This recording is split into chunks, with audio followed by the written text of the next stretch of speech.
안녕하세요, 유용호입니다. 오늘은 소아야제, 즉 밤낮이 바뀐 아이들에 대해서 이야기를 하겠습니다.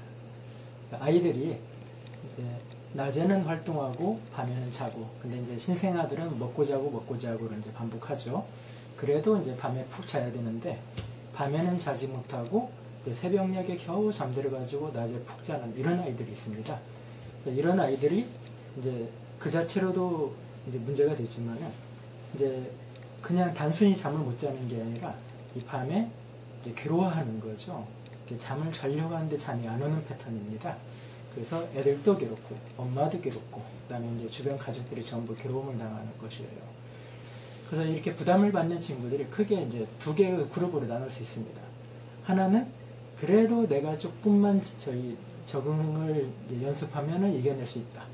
이게 이제 100일이면은 이제 이 밤낮 바뀐 게 사라지는 아이들. 그럼 이 100일이 어떤 모습이냐면은 이제 잉태 이후에 이제 1년이 지난 모습이에요. 그러니까 100일 잔치라고 하는 것이 뭐냐면은 1년 전에 내가 이 세상에 이제 엄마 뱃속에 이제 잉태됐다. 이 시점이거든요. 그래서 이제 1년에 한 번 경과를 내 몸에 이제 경험을 했으니까 이다음부터는 내가 쉽게 적응할 수 있어. 이제 이 모습이고. 그다음 이것마저도 힘든 친구들은 100일 지나서도 이제 계속 이제 괴로움을 당하는 거예요. 그래서 이런 친구들이 이제 푹 잘 수 있도록 이제 도와줘야 되는데, 그럼 왜 이렇게 소아야제가 생겼냐부터 좀 알아야 돼요. 그러면 이제 이 소아야제의 이제 큰 원인을 한방에서는 이제 기체증이라고 하는데, 이게 기운의 정체가 있다, 이제 이 모습이에요. 그럼 이게 어떤 모습에서 생기냐면은, 그러니까 분만 자체도 부담되고, 그 다음에 엄마의 뱃속에서 환경과 이 밖의 환경의 차이가 전부 부담으로 다가오는 거죠. 그러면 이 부담의 첫 번째는 온도고, 두 번째는 빛 차이고, 그 다음에 이 세 번째는 이제 이 물과 공기의 차이예요. 근데 이제 이거에 대해서 이제 우리나라 전통에서는 이제 분만 시점 되면은 무조건 방을 따뜻해가지고 군불을 때웠어요. 근데 요즘 환경은 그게 안 되니까 좀 더 심해져. 그 다음에 이제 그 엄마 뱃속에 따뜻한 물 속에 있다가 밖으로 이제 탄생하는 건데, 그래서 이 부담을 해소하기 위해서 이 수중분만을 하는 곳도 있습니다. 그 다음에 이제 빛도 큰 차이죠. 그러니까 완전한 암흑에서 이제 그 보내다가 밖으로 태어나는 이런 친구들이니까 그 부담 이후에 또 먹는 것도 문제가 돼버려요. 분만한 다음에 이 모유 수유를 하는데 시간이 좀 필요합니다. 그래서 최소 하루는 경과를 하고 좀 더딘 분들은 이틀, 3일까지도 경과가 필요해요. 그러면은 결국엔 인간이 자연에서 태어났다고 한다면은 맨 처음에 모유 수유를 해야 돼요. 그러면은 하루 정도는 굶고 이틀째 먹고 이래도 되는데, 지금 이제 무조건 엄마 모유 수유 들기 전에 뭔가를 먹죠. 이제 그것도 부담되고. 그래서 이러한 부담들이 그래도 힘이 있어가지고 아니면 부담이 적어가지고 이제 문제가 안 되는 친구들은 진짜 별 문제 없어요. 근데 이런 부담이 이제 내가 이겨내기 힘들어가지고 이제 이게 내 몸에 어떤 상태에 영향을 끼치면은 이제 이 부분이 여러 가지로 드러나는데, 그 중에 하나가 이제 밤낮에 어떤 적응 못하는 모습으로 드러나는 거예요. 일단은 이제 밤에 잠을 잘 때 이 낮의 활동 부분만큼 세포의 활동이 높으면서 체열이 높습니다. 네, 근데 밤에 잘 때는 이제 세포의 활동이 느려진 만큼 체열이 낮아요. 그래서 이 체열의 격차를 얼마나 빨리 정리하느냐.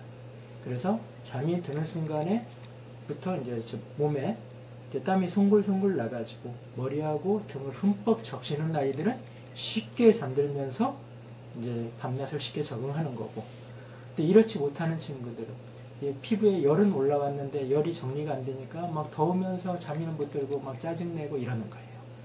그 다음에 또 하나는 이제 이 부담에서 이 소화기 부담이 있는 경우, 그래서 결국은 어른들도 배 아프면 잘 못 자죠. 그 다음에 또 하나는 허기져도 못 자요. 그리고 배불러도 또 이제 제법 못 자고. 이게 그냥 단순히 괴로움만이 아니라 소화기 장부의 흐름이 원활히 안 되면은 이제 점막 흐름이 원활히 안 되고, 정맥 흐름이 원활히 안 되고, 이제 한의학으로 보자면은 하기가 원활히 안 되는 이런 상황이 돼가지고 이 잠을 제대로 못 자게 됩니다. 그래서 이러한 부분들을 한의학에서 통칭해서 기운의 흐름이 원활하지 않아 이제 기체증이 있어서 이제 수면을 못 취한다고 보고, 이 수수강황이 원활히 이루어지지 않아서 이제 수면을 못 취하는 걸로 보는 거예요. 그래서 이 부분을 이제 해소하는데 일단은 일상에서는 결국은 이제 차근차근 하는 거예요. 우선 피부 순환도 좀 원활하게. 그래서 이제 잠자려고 할 때 우선 목욕부터 좀 시켜주고, 그 다음에 배고파도 못 자고 배불러도 못 자니까 이제 적절하게 먹여야 되겠죠. 적당한 수유. 그래서 이제 그러면 목욕 후 적당한 수유 상태가 되면은 기분 좋은 나른한 상태에 의해서 몸과 마음이 이제 안정되면서 수면의 세계로 파고들어가는 거예요. 그래서 이제 이 상태에서 하나 이제 중요한 것이 잠자는 포지션입니다. 그래서 어린애들이 이제 보통 엄마 아빠들이 이제 애들들 잠잘 때 안전한 잠, 그 다음에 어떤 습관에 의해서 누워서 잠을 재우는데 이게 실상은 잠자는데 힘든 자세예요. 그래서 이제 이게 두 가지 관점인데 하나는 엄마 뱃속에서 이제 모습, 이렇게 이제 웅크린 모습. 또 하나는 인간이라고 하는 것이 이제 기운의 흐름이 원활한 자세는 이렇게 이제 엎드려서 웅크린 자세가 됩니다. 그래서 이 자세에서 이렇게 몸과 마음, 특히 이제 무의식마저도 이제 안정되면서 쉽게 깊게 수면에 파고들어갈 수가 있고, 이 누운 자세는 기본적으로 무방비 자세로 불안한 자세예요. 그러니까 이제 잠이 안 오죠. 그래서 이런 친구들이 가볍게 이렇게 누웠더니 잠이 안 오는 친구들이 엄마가 안아서 이렇게 다독이면은 잠이 잘 잘 수 있고, 그 다음에 이렇게 해가지고 이렇게 흔들어도 잠이 안 오는 친구들이 업어가지고 이렇게 이제 달래면 잠이 잘 수 있고, 그래서 이 잠자는 포지션이 안전을 확보한 상태에서 엎드린 자세가 잠을 잘 수가 있어요.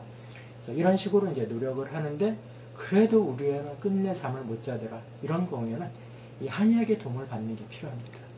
그래서 이 한의학적으로 이 기운의 정체, 이 순환을 가볍게 도와주는 처방을 해주면 아이들 쉽게 잠을 들 수가 있어요. 그래서 이제 100일 전에 잠 못 자는 아이들이 이게 어쩔 수 없는 거다.